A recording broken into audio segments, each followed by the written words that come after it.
নমস্কার বন্ধুরা, কেমন আছেন? প্রবাসিনী বাঙালির চ্যানেলে নতুন একটা ব্লগে সকলকে স্বাগতম। আজ 17ই মে, শুক্রবার। আমি ভোরবেলা যেমন রোজের উঠি সেরকম আজও উঠে পড়েছি। উঠে প্রথমে রান্নাটা বসিয়ে দিয়েছি। আজ তো রান্নায় করব বরবটি পোস্ত আর রুটি। ভোরবেলা ওটা করে দেবো, আবার দুপুরে ছেলেদের জন্য ডাল ভাতটা করে নেব। প্রথমে কড়াইতে সর্ষের তেল দিয়ে বরবটি কড়াইগুলোকে হালকা একটু ভেজে নিলাম। ছোটোবেলা থেকেই মাকে রান্না করতে দেখেছি, মা দেখেছি সব কিছু সবজি হালকা একটু ভেজে নিত। আর সেরকম আমরাও দু বোনে মায়ের মতোই শিখেছি। চিচিঙে, ঝিঙে, বরবটি কড়াই, সজনা ডাঁটা এরকম হালকা হালকা ভেজে তারপর মা তুলে রাখতো। মা তো এখন রান্নাটা কম করে, ভাইয়ের বিয়ে হয়ে গেছে, ভাইয়ের বউ রিয়া ওই তো রান্নাটা করে। কিন্তু মাঝে মাঝে মাকে বলে, মা আমি সব কিছু সবজি কেটে দিচ্ছি, আপনি রান্না করুন, আপনার হাতের রান্নাটা বেশি সুন্দর। আর আমরা যখন গ্রামে যাই, আমার দিদিও আসে মায়েদের বাড়িতে, দু বোনেই থাকি। আর ভাইয়ের বউও তো থাকে রিয়া, কিন্তু আমরা রান্নাটার মধ্যে শাকটা করতে যাই না। মাকে সব কিছু কেটে দিই সবজিপত্র, মাই শাকের তরকারিটা করে। আমার মা তো শাকের তরকারিটা খুব সুন্দর রান্না করতে পারে। কথা বলতে বলতে তো আমার এদিকে সব কিছু ভাজা হয়ে গেছে। বরবটি কড়াইগুলো তো হালকা করে ভেজে তুলে রাখলাম। তারপর ওই তেলের মধ্যেই তো কালো জিরের ফোড়ন দিয়ে ডুমো ডুমো করে কেটে রাখা আলুগুলো দিয়ে হালকা ভেজে নিয়ে ওর মধ্যে পেঁয়াজটা দিয়ে কিছুক্ষণ ভেজে নিয়ে পেঁয়াজটা ব্রাউন ব্রাউন কালার হয়ে যেতেই ওতে দিয়ে দিলাম টমেটোর কুচিটা। সবজিতে একটু টমেটো দিলে কালারটাও সুন্দর আসে আর ফ্লেভারটাও ভালো হয়। অল্প একটু আদা দিলাম, তার সঙ্গে হলুদ আর পরিমাণ মতো নুন দিয়ে নিলাম। দিয়ে অল্প কিছুক্ষণ কষিয়ে ওর মধ্যে কাঁচা লঙ্কা আর পোস্ত বাটাটা তুলে দিয়ে অল্প কিছুক্ষণ কষিয়ে নিলাম। এবার ওর মধ্যে পোস্ত বাটার যে জলটা ছিল ওই জলটা দিয়ে নিলাম, দিয়ে আমি ঢাকন দিয়ে নেব। গ্যাসটা সিম করে দিয়েছি। যতক্ষণ ওদিকে সবজিটা হচ্ছে ততক্ষণ এদিকে আটাটা মেখে নিই। আটাটা মেখে রেস্ট করতে দিয়েছি। এদিকে আলুটাও সিদ্ধ হয়ে গেছে। ওর মধ্যে ভেজে রাখা কড়াইগুলো তুলে দেবো। সবজিটাতে একটু শুকনো শুকনো করব। এবার ওর ঢাকন দিয়ে গ্যাসটা আবার সিম করে কিছুক্ষণ রেখে দেব। আবার কিছুক্ষণ সবজিটা হোক, ততক্ষণ আমার এদিকে আটাটাও রেস্ট করা হয়ে গেছে। আটাটা দেখুন কত সুন্দর মাখা হয়েছে। এবার আটাটা থেকে লেচি কেটে নেব রুটি করার জন্য। সবজিটা তো আমার এদিকে হয়ে গেছে, আর এদিকে কড়াইগুলোও দেখুন সিদ্ধ হয়ে গেছে খুব সুন্দর, আর কালারটাও খুব সুন্দর এসেছে। এখন তো 12টা বাজে। সকালে একটু শুয়ে পড়েছিলাম, উঠে স্নান টান সেরে পুজো টুজো করে নিয়েছি। আর এখানে বড় ছেলে বসে আছে, আর ছোট ছেলেও স্নান করে এলো, এসে বলছে মামা গোপালটা দাও, গোপালটাকে রেডি করি। এই গোপালটা তো আমি বৃন্দাবন থেকে অনামিকার জন্য এনেছি।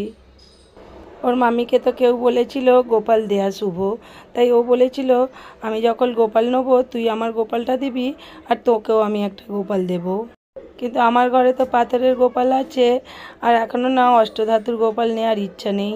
কারণ ছেলেরা ছোট, সব কিছু আমি পালন করতে পারবো কি না পারবো, সেই জন্য আমি বললাম এখন আমি গোপালটা নেব না। চিন্টু তো গোপালটা রেডি করছে। আর আজ আমি তো অনেক দিন পর একা একা গাড়িটা নিয়ে বেরিয়েছি একটু অনামিকা আর গোপালের জন্য কেক কেনার জন্য। আজ তো অনামিকার বার্থডে আছেই, আর যেহেতু আজ গোপালকে অনামিকাদেরকে দিচ্ছি, তাহলে অনামিকার ঘরেও গোপালের আজ জন্মদিন। তাই দুজনের নামে একটা কেক নিয়ে যাব, আর গোপালের জন্য একটু লাড্ডুও কিনে নেব।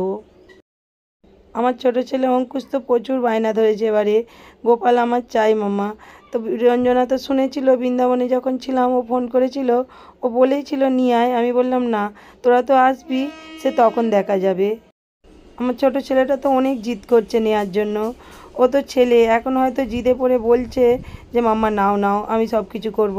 যখন আমার অসুবিধা থাকবে, একটা মেয়ে থাকলে যেরকমভাবে করে, ছেলেরা কি সেরকমভাবে করবে? পুজো করে দুজনেই, কিন্তু রোজ সেবা দেয়া 3 বেলা সেইটা করতে পারবে কি না সেই ভয়ে আমি নিচ্ছি না। কিন্তু এবারে যখন বৃন্দাবন গেলাম, ওর এত গোপাল ভক্তি দেখলাম। বিউটি বনশ্রী তো গোপাল নিয়ে গিয়েছিল, তাদের গোপালের ড্রেস পরানো, সেবা দেয়া সব করছিল। আর এই সব গোপালগুলোকে নিয়েও তো কদিন বলছে আমাদের বাড়িতেই খেতে দেবো। আমি বললাম না, যাদের গোপাল তাদের বাড়িতে গিয়েই সেবা পাবে। কারণ আমি কোথাও তো শুনেছি নিজের ঘরে সেবা চালু করে প্রাণ প্রতিষ্ঠা করে অন্যকে দিতে নেই। তাই তুলে রেখেছিলাম। গোপালকে তো ড্রেস পোশাক পরিয়ে ওদের বাড়ি দিতে যাওয়ার জন্য 3 জনে যাচ্ছি। আমি তো নিচে মল্লিকার সঙ্গে কথা বলছিলাম, ততক্ষণে ওরা দিদিভাইয়ের বাড়ি পৌঁছে গেছে। অনামিকা তো বৃন্দাবন থেকে গোপাল নিয়ে আসবে বলে আগে থেকেই গোপালের জন্য এই যে রাধে রাধে লেখা আছে এই সিংহাসনটা নিয়ে নিয়েছিল। অর্ডার দিয়ে তৈরি করে বানানো এই সিংহাসনটা। আর এখানে তো আমার ছোটো ছেলে এসেই চালু করে দিয়েছে, আগের গোপাল যা আছে অনামিকা তার তো ড্রেস পোশাক সব আছে, সেগুলো খুলে খুলে দেখছে। গোপালকে তো অনামিকা সিংহাসনে বসিয়ে আগে তো সকালবেলায় ফুল নিয়ে চলে এসেছিল, গোপালদের পুজো করে নিচ্ছে। গোপালটার তো পান প্রতিষ্ঠা করতে হবে, আজ তো করবে না, বলেছিল রবিবার সকালের দিকে পান প্রতিষ্ঠা করবে, কিন্তু ঠাকুরমশাই বলেছে সকালবেলা থেকে সন্ধেবেলাটা শুভ দিন, হ্যাঁ, তাই রবিবার সন্ধেবেলা ওই গোপালের পান প্রতিষ্ঠা করবে। আর গোপালের সিংহাসনে বসিয়েছে, দেখুন সিংহাসনটা তবেই মনে হয় এতদিনে মানিয়েছে। রঞ্জনা তো বলছে গোপাল আমার ঘরে এসেছে, আমার ঘরটা দেখ কত সুন্দর লাগছে। সবাই একবার বলে ফেলুন জয় গোপালের জয়।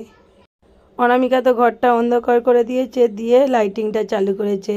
সিংহাসনের লাইটিংটা চালু করলেই না তবে যে কৃষ্ণর মূর্তিটা আছে ভালো করে দেখা যায়। দেখুন কত সুন্দর লাগছে সিংহাসনটা। সিংহাসনের মধ্যেই তিনখানা গোপাল বসে আছে। সত্যি সিংহাসনটা দেখলে মন প্রাণ ভরে যাবে। দেখুন এখানে ওপরটায় আবার রাধে রাধেও লেখা আছে। আপনারাও সবাই একবার বলে ফেলুন রাধে রাধে।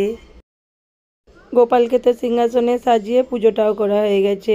অনামিকাকে বলছি এবার কেকটা কাটা চালু করো।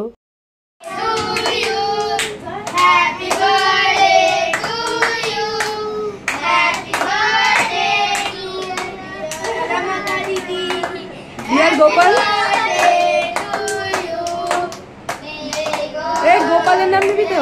গোপালের কাজ বার্থডে, অনামিকা দিদি ভাই বাড়িতে বার্থডে না?